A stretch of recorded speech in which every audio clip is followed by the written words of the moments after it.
জীবনে বেঁচে থাকতে হলে যেন লড়াই করে বাঁচতে হয়, আর লড়াইটা যদি হয় পরিবার এবং নিজের স্বপ্নের জন্য, তাহলে সেই লড়াইটা কেমন হবে বুঝতেই পারছেন। আজ আপনাদেরকে ঠিক সেই রকমের একটি গল্প বলবো, হার না মানা জসিম। অন্য নামে বলতে গেলে ডাক্তার জসিম। জসিম ছোটবেলা থেকেই হাসপাতালের সাদা কোট দেখে মুগ্ধ হতো। তার মা যখন অসুখে ভুগত, তখন গ্রামে ডাক্তার এসে ওষুধ দিত আর বলতো, চিন্তা করবেন না, সব কিছুই ঠিক হয়ে যাবে। সেই কথাটা জসিমের ছোট্ট মনে যেন আশার আলো জ্বালিয়ে দিত। সে ভাবতো, একদিন আমি বড় ডাক্তার হব, মানুষের কষ্ট কমাবো। জসিম কোনোদিন স্কুল মিস দিত না। স্কুলে সে খুব ভালো ছাত্র ছিল, বই পড়তে ভালোবাসতো। জসিম যখন ক্লাস 10ম শ্রেণীতে পড়তো, তখন থেকেই মেডিকেলের বই পড়তো, আর স্বপ্ন নিয়ে কথা বললে চোখ দুটো যেন ঝলমল করতো। সবাই বলতো, এই ছেলে একদিন কিছু একটা করবেই। কিন্তু স্বপ্ন কখনো কখনো বাস্তবের সাথে লড়াইয়ে হেরে যায়। সব কিছুই ঠিকঠাকভাবেই চলছিল জসিমের জীবনে। জসিমের বাবা হঠাৎ অসুস্থ হয়ে পড়ল। বাড়ির একমাত্র উপার্জনকারী তিনি ছিলেন। ওষুধ, চিকিৎসা, সংসারের খরচ সব মিলিয়ে পরিস্থিতি এমন দাঁড়ালো যেন জসিমের পড়ালেখা বন্ধ হয়ে যাওয়ার উপক্রম হলো। মা অনেক আগেই মারা গেছে, হয়তোবা মা বেঁচে থাকলে সেই ভারটি তিনিই নিতেন। জসিমের চারদিক যেন অন্ধকার হয়ে পড়ল। কী করবে ভেবে উঠতে পারছিল না। জসিমের চোখ যেন আর পানি আটকাতেই পারল না। কী আর করবে, সব ভেবে সে কাজ করার সিদ্ধান্ত নিল। জসিম যখন যে কাজ পেত সেই কাজেই করত, কারণ ছোট মানুষ, কোনো কাজের অভিজ্ঞতা নেই। কখনো হোটেলের ওয়েটার, কখনো রিক্সা চালা, এভাবেই যা পেত তা দিয়েই সংসার খরচ চালাতে লাগলো। বাবার চিকিৎসা চালাতে লাগলো। কাজ করলেও পড়ালেখা ছাড়লো না জসিম। যে কাজেই হোক না কেন সে নিজের সর্বোচ্চ দিয়ে করত। রাতে ক্লান্ত শরীর নিয়ে পড়তে বসত। তেমন খাওয়া নেই, ঘুম নেই, মাথা ভর্তি টেনশন। সাহায্য করার মতো কেউ নেই জসিমের পাশে। তারপরেও হাল ছাড়ল না জসিম। উচ্চ মাধ্যমিকে ভর্তি হলো জসিম। কাজ শেষ করে রাতে পড়তে বসত। যে বয়সে খেলাধুলা করার কথা, সেই বয়সে হাতে তুলে নিতে হয়েছে সংসারের ভার। সবই যেন নিয়তির খেলা। উচ্চ মাধ্যমিক পরীক্ষা দিল। রেজাল্টের আগে জসিম মেডিকেলের প্রিপারেশন নিল।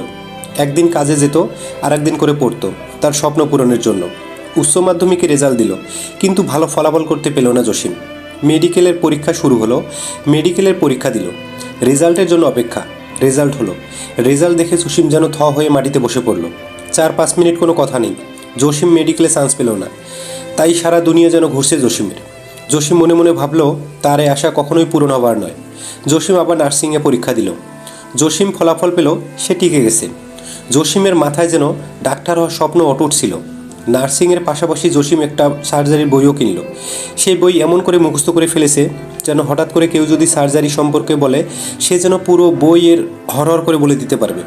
এভাবে 4 বছর কেটে গেল। নার্সিং পাশ করে একটা বেসরকারি ক্লিনিকে জব নিল। সেখানে তার বেতন ছিল কম, কোনো রকমে চলতো সব কিছু। যখন কোনো রোগীর সার্জারি করা হতো, তখন জসিম খুব মনোযোগ দিয়ে কাটাকাটি করা দেখত।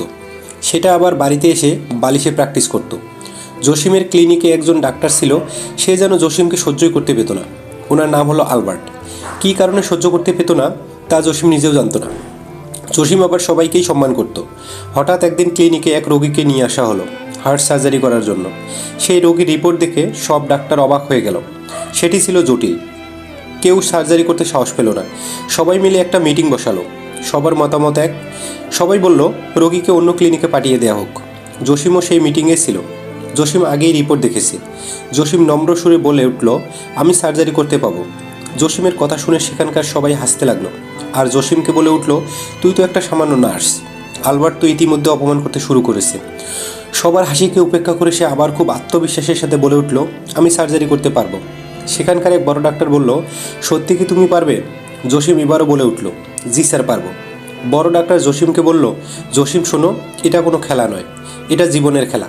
তুমি না পারলে তোমার চাকরি যাবে, এমনকি জেলও খাটা লাগতে পারে। জসিম এবার বলল, ঠিক আছে স্যার। জসিমের আত্মবিশ্বাস দেখে বড় ডাক্তার বলল, তুমি যদি এটা করতে পারো, তাহলে তোমাকে মেডিকেলে ভর্তি করে দেওয়া হবে। সেখান থেকে তুমি পুরোপুরি ডাক্তার হতে পারবে। আর না পারলে বোঝোই তো কী হবে। জসিম আবারও বলল, জি স্যার। রোগীর পরিবারের লোকজনদের কাছ থেকে স্ট্যাম্পে সিগনেচার নেওয়া হলো। রোগীর পরিবারের সাথে কথা বলে অপারেশন থিয়েটারে ঢোকানো হলো রোগীকে। জসিম আল্লাহর কাছে কেঁদে কেঁদে বলল, আল্লাহ, আমি অনেক বড় কিছু হতে চাই না, শুধু রোগীটাকে বাঁচাতে চাই। জসিম রোগীর রিপোর্টটা আবারও ভালো করে দেখল। তারপর টানা 5 ঘন্টা 40 মিনিট অপারেশন চলল। অপারেশন সাকসেস হলো। অপারেশন থিয়েটারে সবাই অবাক হয়ে গেল। সবাই বলতে লাগলো, নার্স হয়ে জসিম এটা কেমনে পারলো। অপারেশনের সময় বড় ডাক্তার আলবার্ট সবাই ছিলেন। জসিমের অপারেশন দেখে সবাই মুগ্ধ হয়ে গেল। জসিমের কথা চারপাশ ছড়িয়ে গেল জসিম ডাক্তার নামে। তারপর মেডিকেলে ভর্তি করে দেওয়া হলো। জসিম ডাক্তারি পাশ করে চিকিৎসা দেওয়া শুরু করলো। গরিবদের থেকে কম টাকা নিয়েই অপারেশন করতো জসিম। ডাক্তার জসিমের ব্যক্তিগত ভিজিট রাখলেন মাত্র 100 টাকা। পরিস্থিতি যেমনই হোক, যদি সঠিক পথের হয় তাহলে সে অনুযায়ী কাজ করলে সেই কাজে সফলতা আল্লাহ অবশ্যই দেন। সবাই ভালো থাকবেন।